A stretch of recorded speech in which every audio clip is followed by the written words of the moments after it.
पानी ले अंदर, हो गया।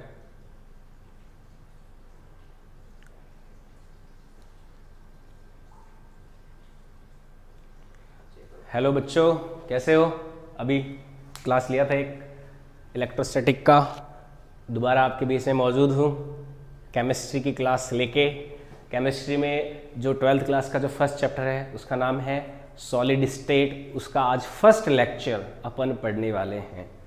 देखो अभी क्या है कि अपने इंस्टीट्यूट के जो फैकल्टी लोग हैं थोड़ा वो अपने अपने घर चले गए थे लॉकडाउन की वजह से, तो उनको आने में प्रॉब्लम हो रही है।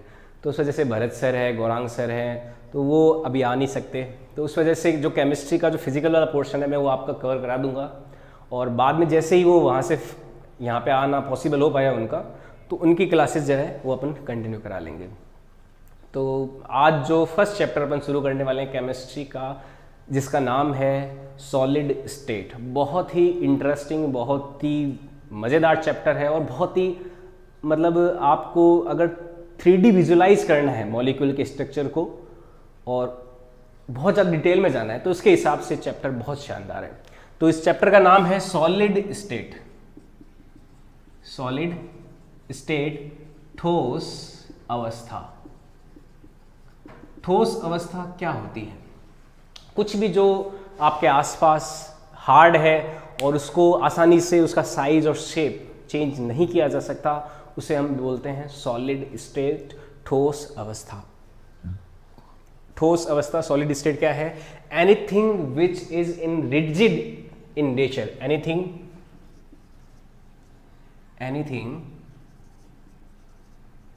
which is rigid in nature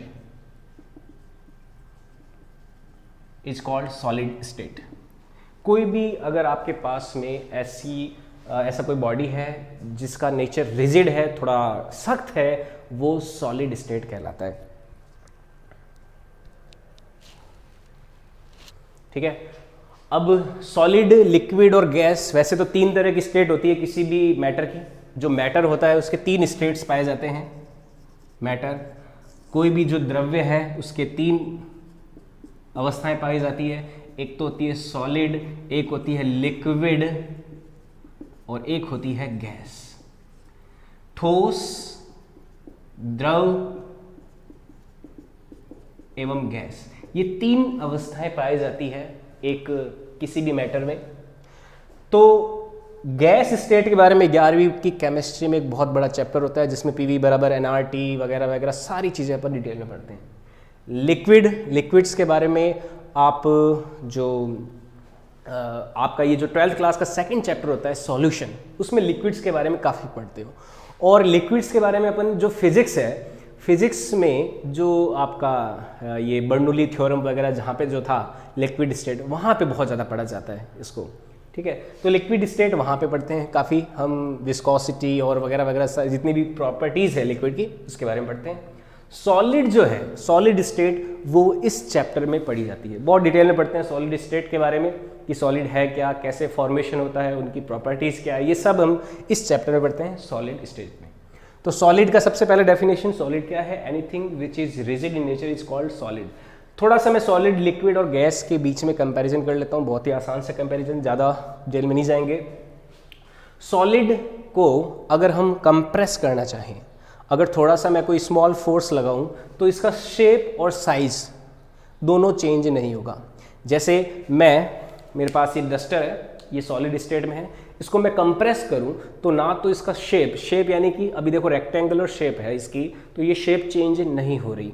और साइज, अभी जितना इसका साइज, इसको मैं और ज़्यादा कंप्रेस करूं तो साइज इतना ही रहेगा। तो शेप और साइज सॉलिड का चेंज नहीं होता जब सॉलिड पे कोई छोटा सा एक्सटर्नल फोर्स लगाया जाता है। तो शेप चेंज नहीं होती और साइज जो है वो चेंज नहीं होता जब सॉलिड पे कोई स्मॉल एक्सटर्नल फोर्स लगाया जाता है। ये सॉलिड की प्रॉपर्टी होती है। लिक्विड की बात करें, शेप का हिंदी में हो गया आकृति, और साइज का हो गया आकार। देखो आकृति और आकार में अंतर समझ लेना। शेप और साइज, शेप यानी कि जैसे बनावट कैसी है शेप, और साइज मीन्स उसका आकार कितना है, बड़ा है छोटा है, उस तरह से। तो शेप और साइज जो है सॉलिड में चेंज नहीं होता। लिक्विड की बात करें तो अगर मैं छोटा सा कोई स्मॉल फोर्स लगाऊंगा तो लिक्विड में जो साइज है वो तो चेंज नहीं होगा। साइज यानी कि लिक्विड अगर इनकम्प्रेसिबल है, उसको कंप्रेस नहीं किया जा सकता, उस स्टेट में बात कर रहा हूं, उसको दबाया नहीं जा सकता, उस स्टेट में साइज तो चेंज नहीं होगा, जो आकार है वो परिवर्तित नहीं होगा। लेकिन मैं बात करूं शेप की, तो शेप जो है लिक्विड का, आकृति जो है वो आसानी से चेंज हो जाती है। कैसे चेंज होती है?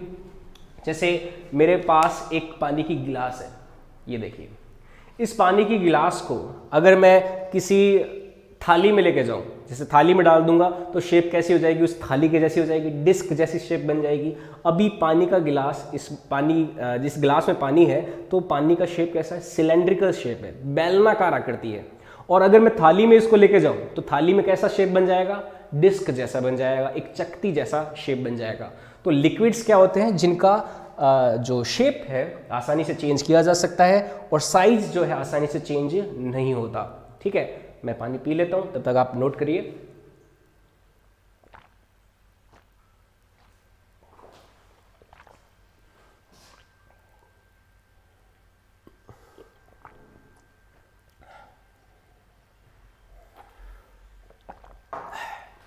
ठीक है, गैस की बात करें तो गैस का शेप भी आसानी से चेंज हो जाता है और साइज भी आसानी से चेंज होता रहता है।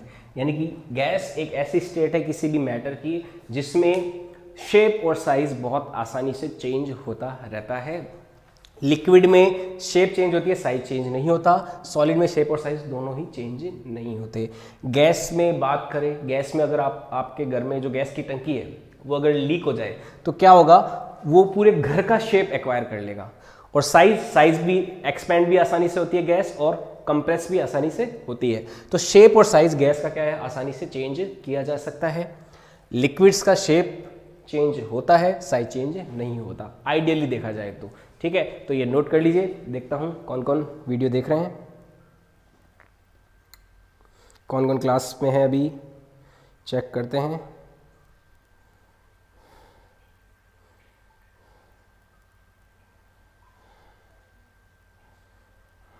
हेलो हेलो, अर्जुन, कुलदीप, काफ़ी बच्चे हैं। अपन ने सॉलिड स्टेट शुरू किया है।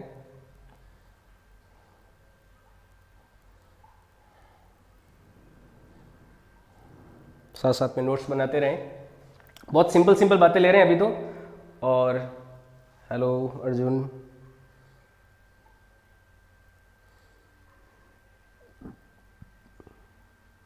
आदित्य, हेलो, दिनेश, बिल्कुल, सोमेश, हेलो सोमेश। चलो आगे लेते हैं इसको, सॉलिड को। Sumit Chaudhary, good evening. Good evening Sumit. हाँ, तो ये यहाँ तक हमने सीखा, सॉलिड क्लासिफाई किया मैटर को 3 स्टेट्स में। अब हम सॉलिड स्टेट को क्लासिफाई करेंगे कि सॉलिड्स कितने टाइप के होते हैं, कितने प्रकार के होते हैं। Types of solid, types of solid, ठोस के प्रकार, टाइप्स ऑफ सॉलिड, ठोसों के प्रकार, उसके बारे में बात करेंगे। तो सबसे पहले जो टाइप्स है, राम राम सर, राम राम राम राम, ठोसों के प्रकार, इसको मैं अभी विंडो को क्लोज कर दिया हूँ, बाद में अपन बात करेंगे। पहले एक बार थोड़ा टॉपिक सीख लेते हैं। टाइप्स ऑफ सॉलिड, ठोस के प्रकार। ठोस के अलग अलग प्रकार हो सकते हैं, अलग अलग तरह से इनको क्लासिफाई किया जाता है। सबसे जो पहला क्लासिफिकेशन हम इस चैप्टर में पढ़ते हैं वो होता है based on arrangements of molecules. ये सबसे पहला टाइप्स होता है, first type, based on arrangement of molecules, अणुओं के विन्यास के आधार पर, अणुओं के विन्यास के आधार पर। सबसे पहला क्लासिफिकेशन पढ़ते हैं हम टाइप्स ऑफ सॉलिड में, बेस्ड ऑन ठोसों के प्रकार, based on arrangement of molecules. जो मॉलिक्यूल्स हैं, जो एटम्स, मॉलिक्यूल्स, आयंस, उनका अरेंजमेंट किस तरह का है, उसके आधार पे जो सॉलिड्स हैं उनको अपन दो तरह से क्लासिफाई करते हैं। एक तो होता है क्रिस्टलाइन और एक होता है एमॉर्फस। क्रिस्टलाइन हिंदी में बोलते हैं क्रिस्टलीय और एमॉर्फस बोलते हैं अक्रिस्टलीय।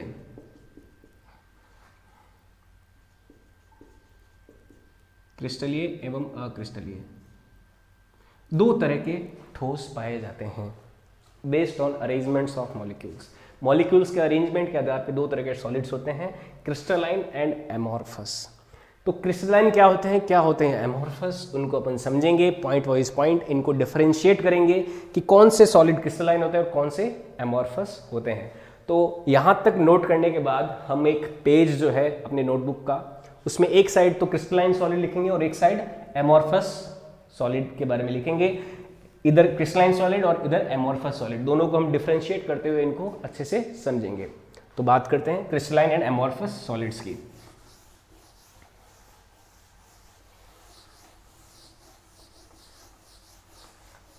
तो इधर लिखता हूं मैं क्रिस्टलाइन सॉलिड,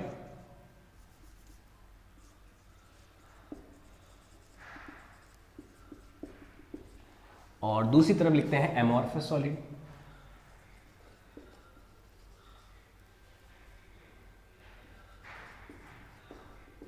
क्रिस्टलीय ठोस एवं अक्रिस्टलीय ठोस। तो क्रिस्टलीय ठोस जो होते हैं, क्रिस्टलाइन सॉलिड जो होते हैं, ऐसे सॉलिड्स जिनमें जो एटम्स, मॉलिक्यूल्स, आयंस हैं, उनका अरेंजमेंट बहुत ही एक वेल अरेंजमेंट होता है, वेल ऑर्डर में होता है। जैसे मैं एक क्लासरूम की बात करूं, आप सिंपल तरीके से समझ जाओगे। अगर मेरे क्लासरूम में बच्चे जब बैठे होते हैं तो एक बेंच पे 3 बच्चे बैठे हैं, तो 3 3 3 3 इस तरह से बैठे हुए हैं, और हर बेंच पे बच्चे एकदम सिस्टमेटिकली बैठे हुए हैं। किसी पे ऐसा नहीं है कि 2 है, किसी पे 1 है, ऐसा नहीं है। अगर बच्चों की जो व्यवस्था है बैठने की वो एकदम सिस्टमेटिक है, तो इस तरह का जो अरेंजमेंट है वो कहलाता है क्रिस्टलाइन अरेंजमेंट। और बच्चों की अगर व्यवस्था रैंडम है कि किसी टेबल पे तो 1 बैठा है, किसी पे 2 बैठे हैं, किसी पे 4 बैठे, किसी पे 5 बैठे हैं फंस के, तो इस तरह का जो अरेंजमेंट है वो कहलाता है एमॉर्फस, जिसमें बच्चे रैंडमली बैठे हुए हैं। तो इस तरह का अरेंजमेंट क्या कहलाता है, एमॉर्फस अरेंजमेंट कहलाता है।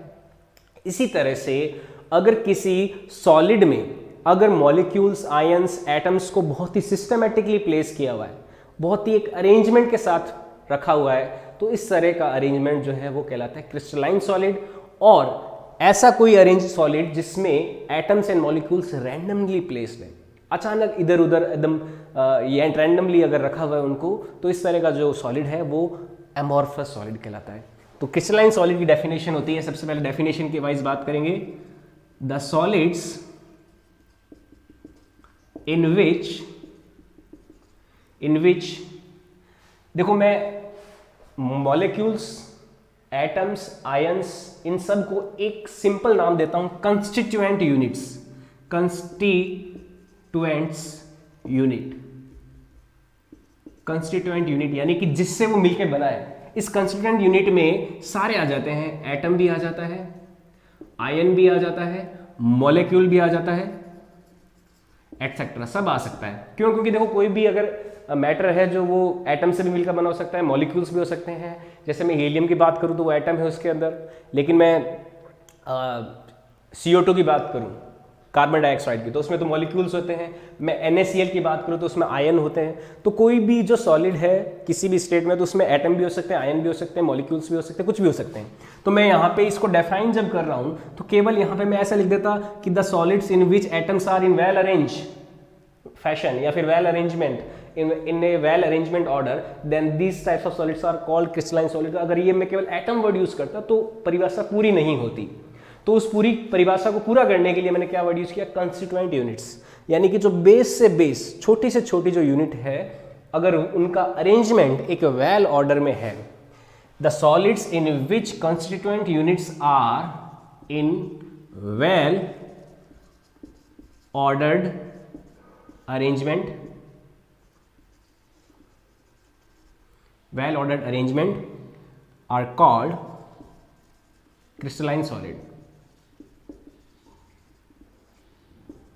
तो ऐसे सॉलिड्स जिसमें constituent units, atoms, ions, molecules बहुत अच्छे वेल ऑर्डर में हो, तो ऐसे क्रिस्टलाइन सॉलिड कहलाते हैं। जैसे मैं अगर एटॉमिक लेवल पे या आयनिक लेवल पे डायग्राम बनाऊं, तो इस तरह के जो एटम, इस तरह का अरेंजमेंट जो है,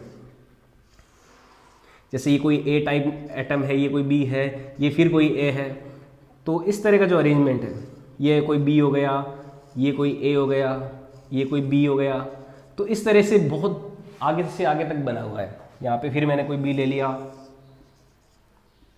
यहाँ पे फिर मैंने कोई ए ले लिया, तो ये जो अरेंजमेंट है वो क्या कहलाता है आपका? क्रिस्टलाइन अरेंजमेंट कहलाता है, क्रिस्टलाइन सॉलिड कहलाता है। जबकि मैं एमॉर्फस की बात करूं तो ऐसे सॉलिड जिसमें रैंडम अरेंजमेंट होता है, the solids in which constituents units are randomly arranged is called amorphous solid।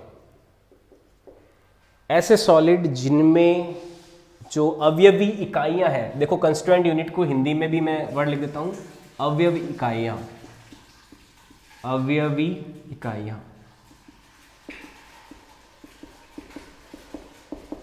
ऐसे सॉलिड्स जिसमें अवयवी इकाइयां एक व्यवस्थित तरीके से रखी हुई हो, तो उनको हम क्रिस्टलीय ठोस कहते हैं।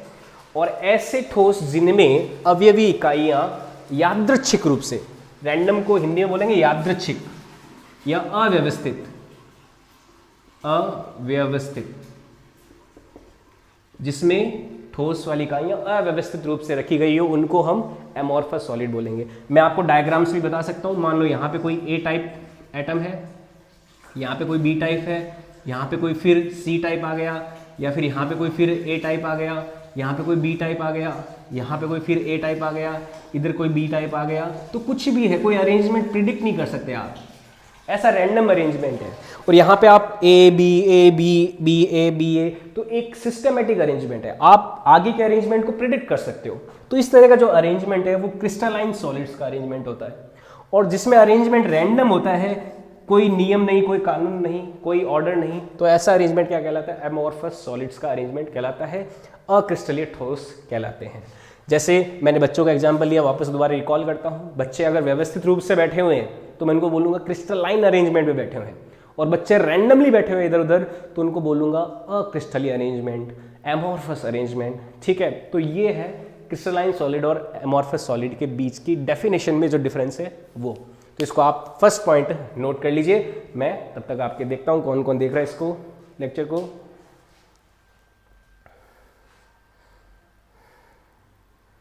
रोहितांश, hello, hi,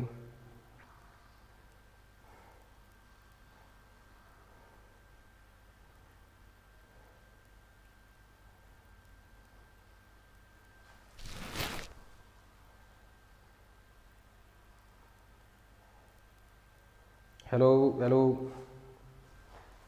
crystalline solid and amorphous solid, chemistry का फर्स्ट चैप्टर है अपना, सॉलिड स्टेट, उसको पढ़ रहे हैं।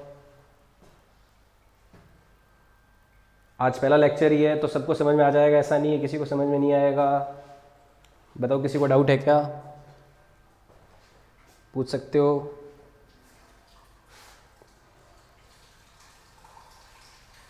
माधवन, हाय, hello Madhavan.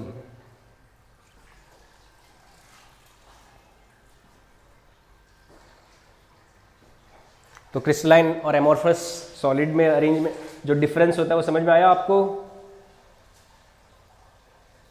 No sir, yes को समझ में नहीं आया? बताओ यस, क्या डाउट आया?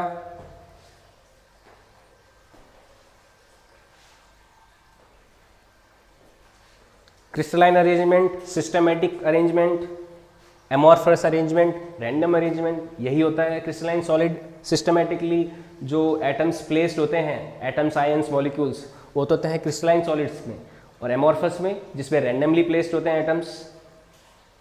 बिल्कुल समझ में आया? Okay, yes sir. एग्जाम्पल, अच्छा यस ने एग्जाम्पल पूछे, एग्जाम्पल की बात करते हैं। एग्जाम्पल के तौर पे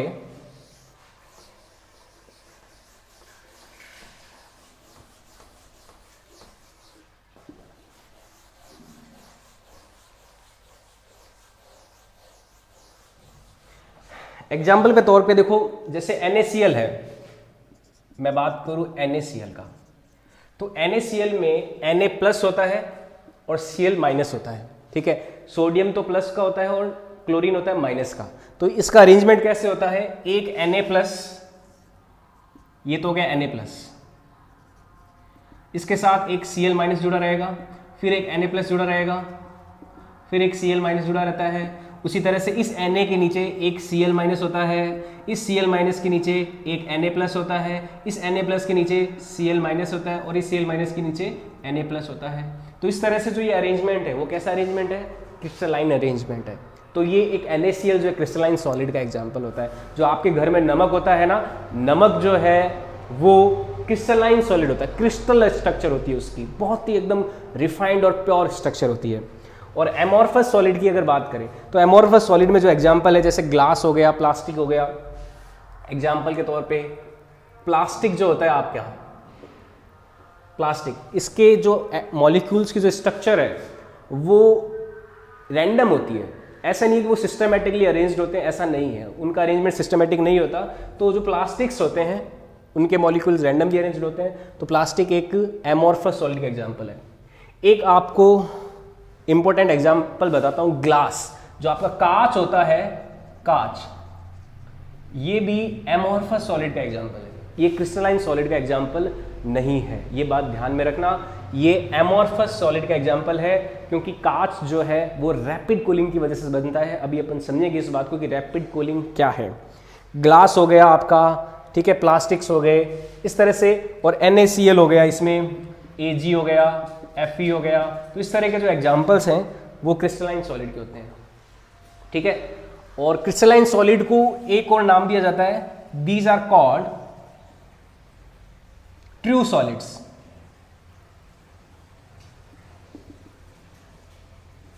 इनको हम वास्तविक ठोस कहते हैं, इन्हें वास्तविक ठोस कहा जाता है। These are called true solids, यानी कि रियल में यही सॉलिड्स होते हैं। और ये जो प्लास्टिक और ग्लास ये आप जो देख रहे होते हो, इनको स्यूडो सॉलिड्स बोलते हैं, यानी कि छद्म जो ठोस है उन्हें ये कहा जाता है स्यूडो सॉलिड्स। तो ये एक पॉइंट लिख लेना, छद्म ठोस, यानी कि ये ठोस होते नहीं है पर ठोसों जैसा व्यवहार करते हैं, ठीक है। तो ये आपको बात में ध्यान में रखनी। और अपन इसको और ज़्यादा इसके, ये केवल डेफिनेशन ही समझा है अभी हमने, इसके और डिफरेंशिएशन समझना है अपन को, और ज़्यादा अपन को समझना है। तो जो नेक्स्ट डिफरेंट है, जो डिफरेंस है दोनों के बीच में, और किसी को डाउट है? हाँ, रबर एमॉर्फस का है, बिल्कुल, ग्लास एमॉर्फस का है।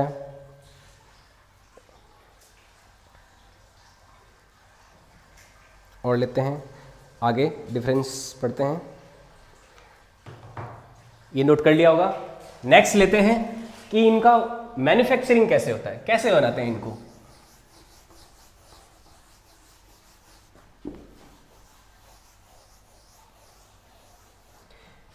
जो नेक्स्ट पॉइंट है, इनको बनाने के लिए, जो क्रिस्टलाइन सॉलिड है, इनको बनाने के लिए हमें स्लो कूलिंग का सहारा लेना पड़ता है। स्लोली स्लोली कूल करना होता है, धीरे धीरे ठंडा करना पड़ता है।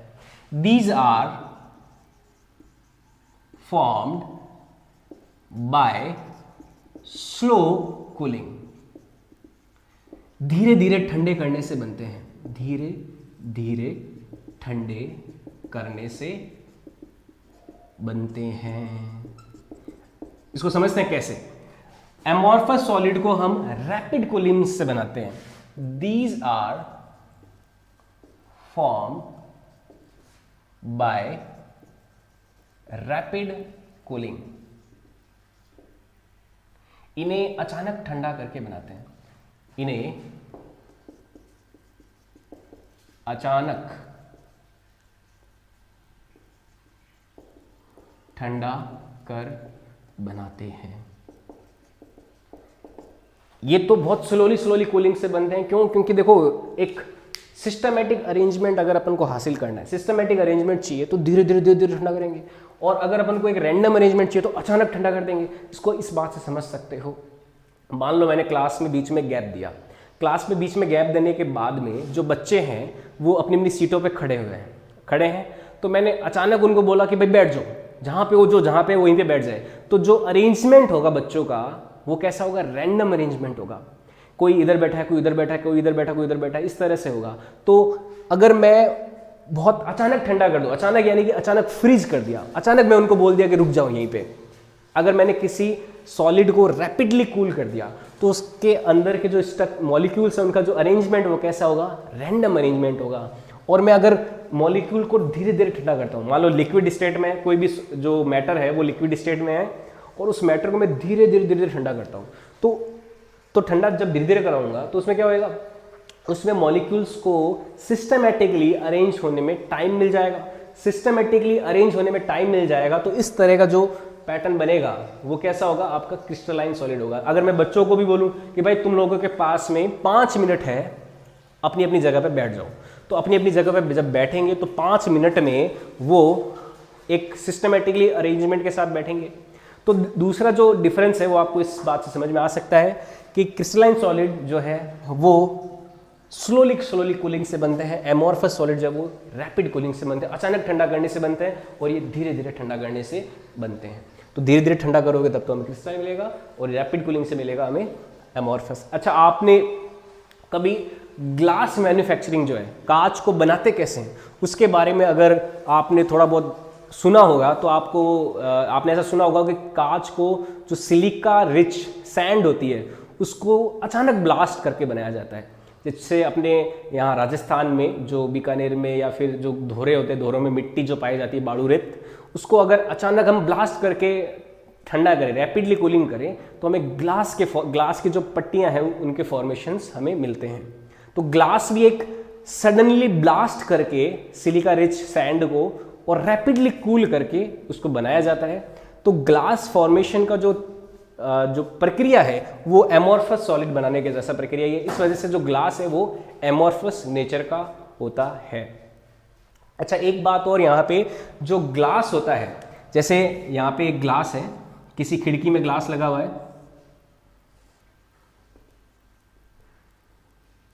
तो ग्लास क्या होता है? ये धीरे धीरे बहता रहता है नीचे की ओर. अगर बहुत सालों तक किसी खिड़की में ग्लास रखा जाए तो उसके नीचे का हिस्सा जो है वो मोटा हो जाता है और ऊपर का हिस्सा पतला हो जाता है. इसका कारण क्या है? ये क्योंकि बहता है, ऊपर वाला जो ग्लास है वो नीचे की ओर बहने लगता है. तो ऊपर से ग्लास नीचे की ओर बह रहा है, और जो फ्लो होने का नेचर है वो तो फ्लूइड्स का होता है, यानी लिक्विड्स का होता है ना. जो द्रव होते हैं उनका बहने का प्रकृति होता है, सॉलिड्स का तो नहीं होता. इसीलिए एमॉर्फस सॉलिड्स जो होते हैं उनमें बहुत ही स्लोली फ्लो होने की नेचर होती है. बहुत ही स्लोली वो मूव होते रहते हैं, और इतना ज़्यादा स्लो होता है कि अपन देख ही नहीं पाते. कई साल लग जाते हैं ग्लास के ऊपर की परत को छोटा होने में और नीचे की परत को मोटा होने में. तो जो एमॉर्फस सॉलिड है, इसलिए इनको क्या बोलते हैं? Pseudo solids. यानी कि ये एक्चुअल में तो लिक्विड जैसा बिहेवियर दिखाते हैं, पर अपन को ऐसे अपीयर होता है कि ये सॉलिड जैसे हैं, तो इसीलिए इनको छदम ठोस कहा जाता है. अच्छा, एक और नाम होता है इनका super cooled liquid. Super cooled liquid, एक और नाम दिया जाता है इनको, सुपर कूल्ड लिक्विड. ये बहुत ज्यादा ठंडे किए हुए एक तरह से द्रव हैं जो एमॉर्फस सॉलिड्स होते हैं. ये रियल सॉलिड्स नहीं होते हैं, ये सूडो सॉलिड्स होते हैं. तो एमॉर्फस सॉलिड्स को कैसे लेते हैं? रैपिड कूलिंग से, और क्रिस्टलाइन सॉलिड को स्लोली कूलिंग से. तो ये पॉइंट आपको समझ में आ गया होगा मेरे ख्याल से. काफी इंपॉर्टेंट पॉइंट है. देखते हैं क्या आपका रिव्यू है. Yes, amorphous solids are super cooled liquids. बिल्कुल अनुराग सिसोदिया. ओके।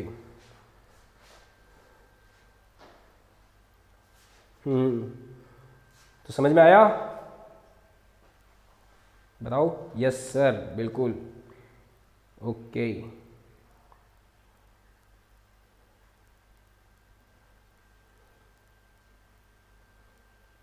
नोट कर लीजिए।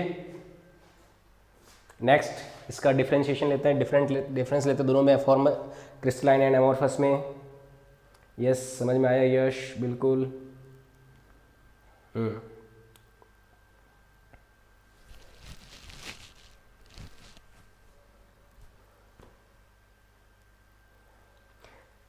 नोट कर लीजिए। नेक्स्ट डिफरेंस लेते हैं क्रिस्टलाइन एंड एमोर्फस का। धीरे धीरे ठंडा करते हैं इनको और इनको रैपिड कूलिंग करते हैं। नेक्स्ट डिफरेंस की बात करते हैं।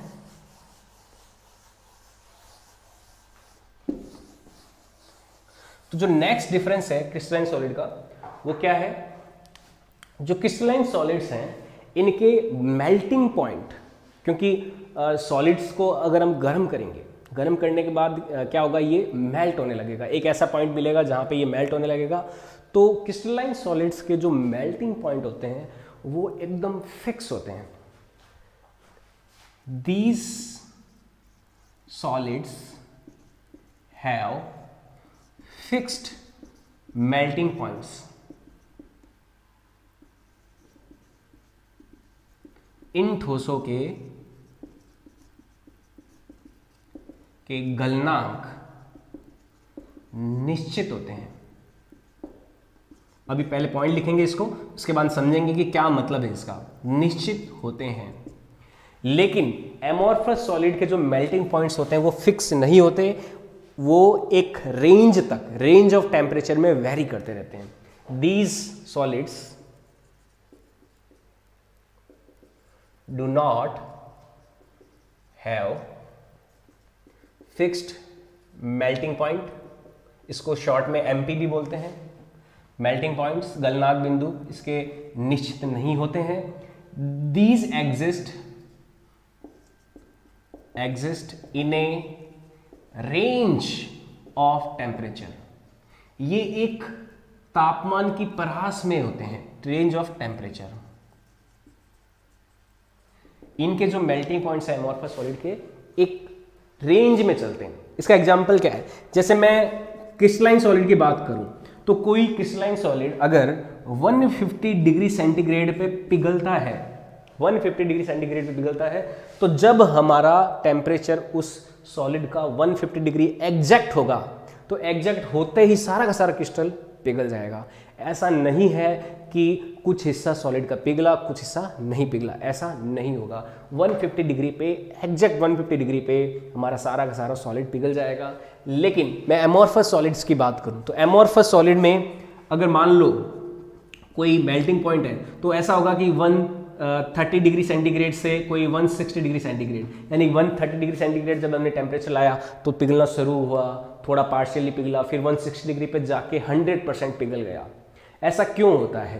क्योंकि देखो क्रिस्टलाइन सॉलिड्स जो होते हैं उनमें मॉलिक्यूल्स, एटम्स के बीच जो बॉन्ड्स होते हैं वो सारे एक सिमिलर नेचर के होते हैं। सबका नेचर कैसा होता है? सेम होता है, डिफरेंट नहीं होता। जो क्रिस्टलाइन सॉलिड्स होते हैं उनमें सारे के सारे एटम्स के बीच का बॉन्ड एग्जैक्टली सेम नेचर का होता है। लेकिन एमोर्फस सॉलिड्स में सारे के सारे बॉन्ड्स के बीच का नेचर सेम नहीं होता। जैसे हम पढ़ा था, कहीं ए आ गया, कहीं बी आ गया, कहीं सी आ गया, तो ए बी टाइप का है, कहीं बी टाइप का है, कहीं बी सी टाइप का है, सी ए टाइप का है। तो एमोर्फस सॉलिड्स में जो बॉन्ड्स होते हैं वो अलग अलग टाइप के होते हैं, तो उस वजह से उन बॉन्ड्स का जो स्ट्रेंथ है वो भी अलग अलग होगा। लेकिन क्रिस्टलाइन सॉलिड में क्योंकि अरेंजमेंट बहुत ज़्यादा वेल प्लान्ड है, तो सारे बॉन्ड्स का जो स्ट्रेंथ है वो सेम होगा। तो इस वजह से क्रिस्टलाइन सॉलिड में एक फिक्स टेम्परेचर आते ही एक बॉन्ड अगर टूटा है तो उसके साथ साथ सारे बॉन्ड क्या होंगे? टूट जाएंगे। क्योंकि बॉन्ड को टूटने के लिए एनर्जी चाहिए, तो एनर्जी हमें उस पर्टिकुलर टेम्परेचर में मिलेगी, तो उस पर्टिकुलर टेम्परेचर को अचीव करने पर सारे के सारे बॉन्ड क्या होंगे? अचानक टूट जाएंगे। किसमें? क्रिस्टलाइन सॉलिड में। इसलिए क्रिस्टलाइन सॉलिड का जो आपका मेल्टिंग पॉइंट होता है वो फिक्स होता है, लेकिन एमोर्फस सॉलिड में मेल्टिंग पॉइंट फिक्स नहीं होता। क्यों? क्योंकि उनमें बॉन्ड जो रेंज, बॉन्ड के जो टाइप्स हैं वो अलग अलग होते हैं, इस वजह से। तो ये समझ में आ गया होगा। इसको नोट कर लीजिए।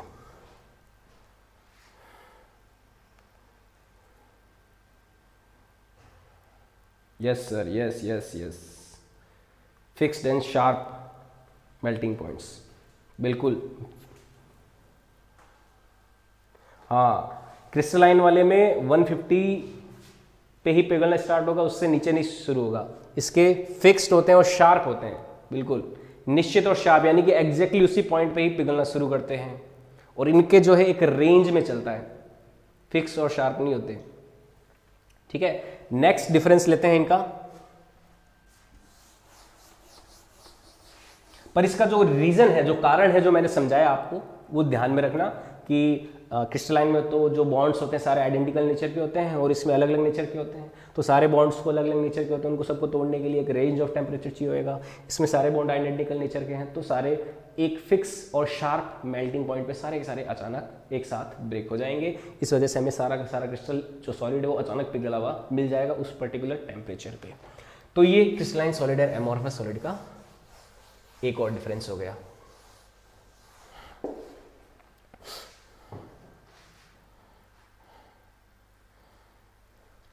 नेक्स्ट लेते हैं कूलिंग कर्व। कूलिंग कर्व में जो डिफरेंस है वो देखते हैं। जो क्रिस्टलाइन सॉलिड्स हैं उनके कूलिंग कर्व कुछ इस तरह के होते हैं।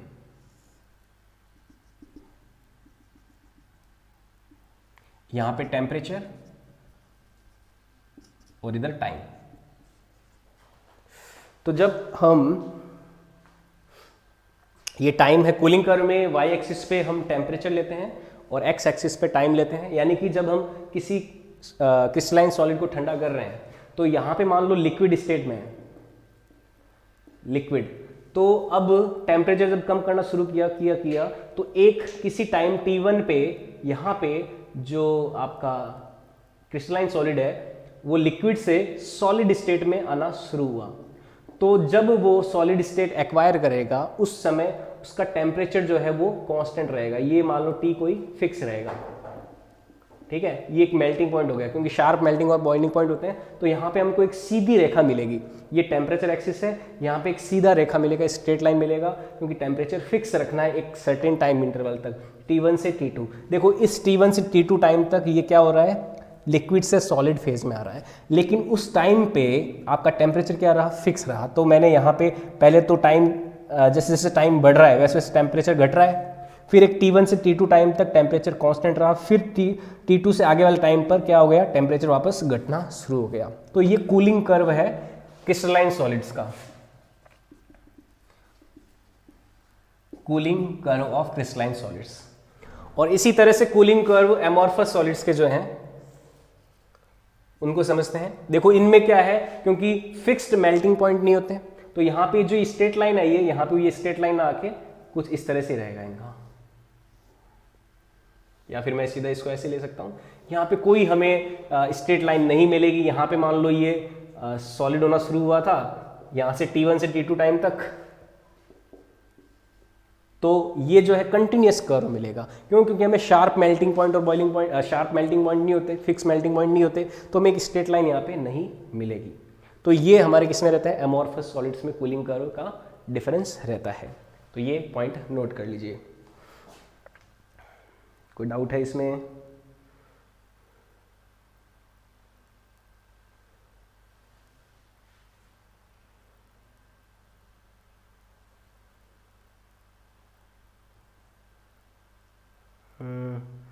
अनअकैडमी का क्या करे भाई।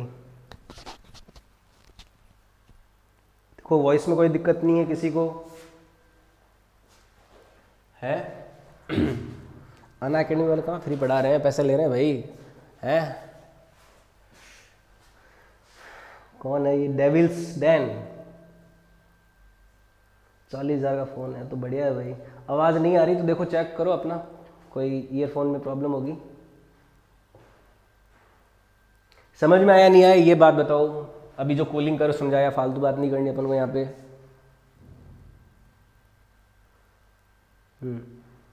ये हो गया कूलिंग कर्व। कोई वॉइस प्रॉब्लम नहीं है, नो वॉइस प्रॉब्लम।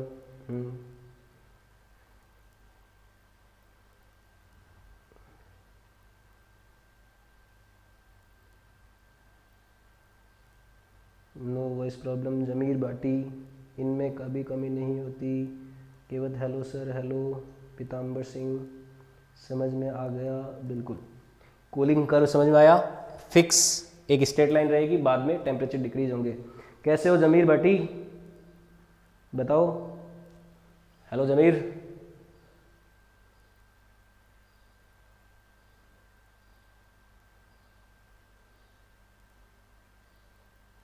अच्छा, अब नेक्स्ट लास्ट एक जो डिफरेंस है वो पढ़ते हैं, आइसोट्रॉपिक और एनाइसोट्रॉपिक।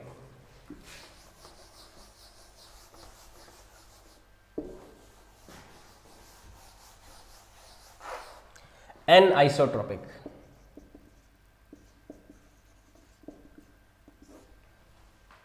Anisotropic and isotropic.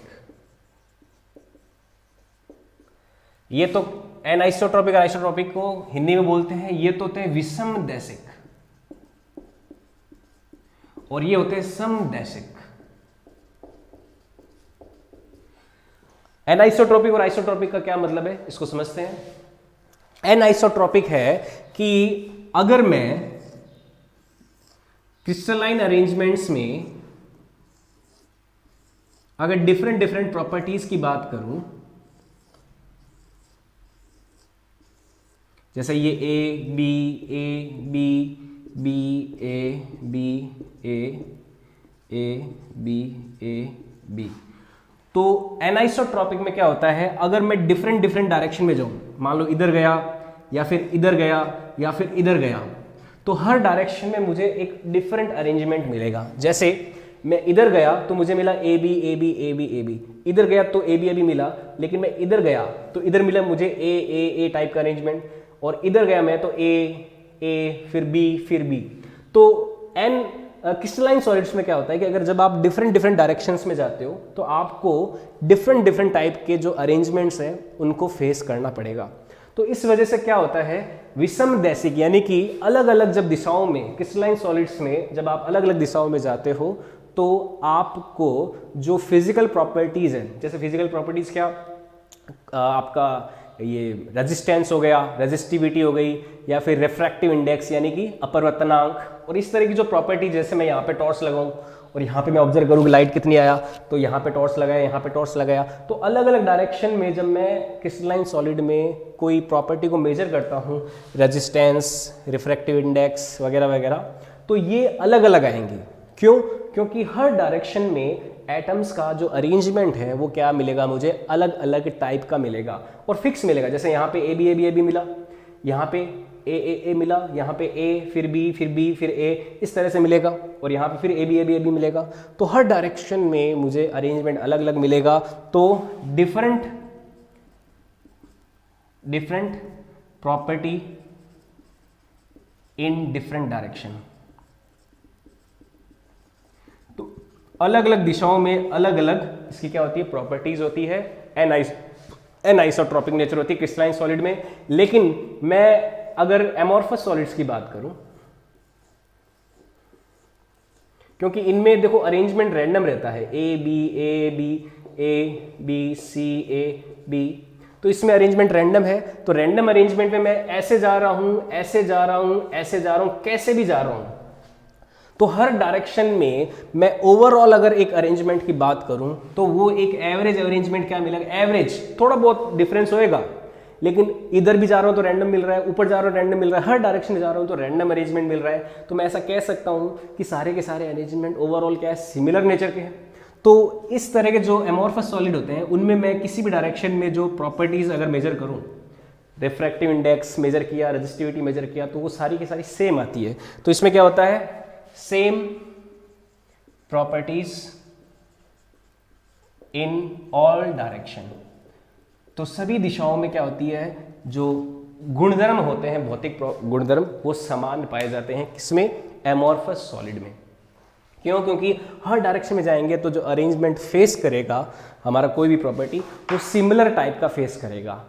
हालांकि थोड़ा बहुत प्लस माइनस होगा, लेकिन ऑलमोस्ट सिमिलैरिटी होगी। लेकिन क्रिस्टलाइन सॉलिड में हर डायरेक्शन में जो अरेंजमेंट है परफेक्टली सिमिलर नहीं होगा, थोड़ा थोड़ा बहुत उसमें अंतर रहेगा, बहुत ज़्यादा भी अंतर रहेगा, जैसे A B A B A B A B A B मिलेगा, यहाँ पे ए फिर ए बी बी ए इस तरह से, और फिर यहाँ पे A B A B A B B. तो अलग अलग तरह का अरेंजमेंट श्योरली मिलेगा ही मिलेगा, किसमें, हमें एमॉर्फस सॉलिड में। तो इस वजह से एमॉर्फस सॉलिड क्या होते हैं, एनाइसोट्रोपिक विषमदैशिक, और क्रिस्टलाइन सॉलिड होते हैं आपके एनाइसोट्रोपिक विषमदैशिक, और एमॉर्फस सॉलिड क्या होते हैं, आइसोट्रोपिक यानी कि समदैशिक। यहाँ पे काफ़ी बच्चों को कन्फ्यूजन रहता है, वो क्योंकि क्रिस्टलाइन सॉलिड परफेक्ट होते हैं तो इनको तो आइसोट्रोपिक बोल देते हैं, और एमॉर्फस को एनाइसोट्रोपिक बोल देते हैं, तो अपन को ये गलती नहीं करनी।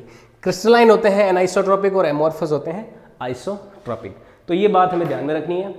ये अपना फर्स्ट लेक्चर है, इसमें हमने सॉलिड लिक्विड गैस को डिफ्रेंशिएट किया, सॉलिड के जो फर्स्ट टाइप ऑफ सॉलिड्स हैं बेस्ड ऑन अरेंजमेंट उसके बारे में पढ़ा। तो आपको समझ में आया होगा। देखते हैं अभी कौन कौन है लाइव। एमॉर्फस में सेम होगी प्रॉपर्टी, बिल्कुल सेम होगी,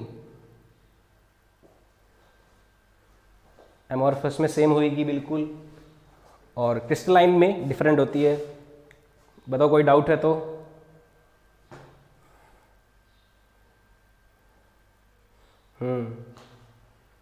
हेलो हेलो।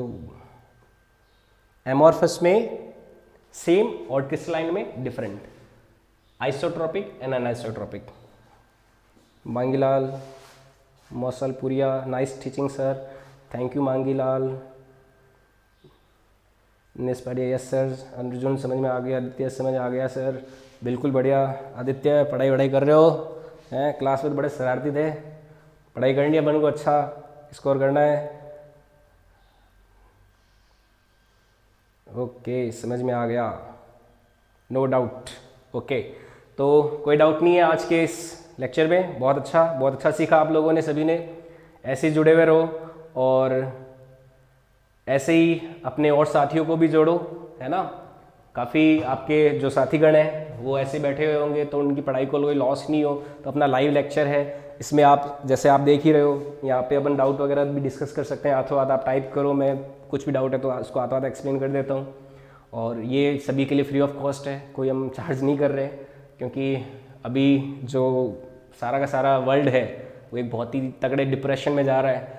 तो इसमें फिर अब बिज़नेस की बात कहाँ रह गई, लोग इतने मर रहे हैं, कोरोना बीमारी फैल रही है, परंतु अपन को हताश नहीं होना, है ना। वैसे सभी को तो नहीं हो रहा, परंतु बहुत लोगों को हो रहा है, तो हताश नहीं होना, थोड़ा डीमोरलाइज नहीं होना, लो फील नहीं करना।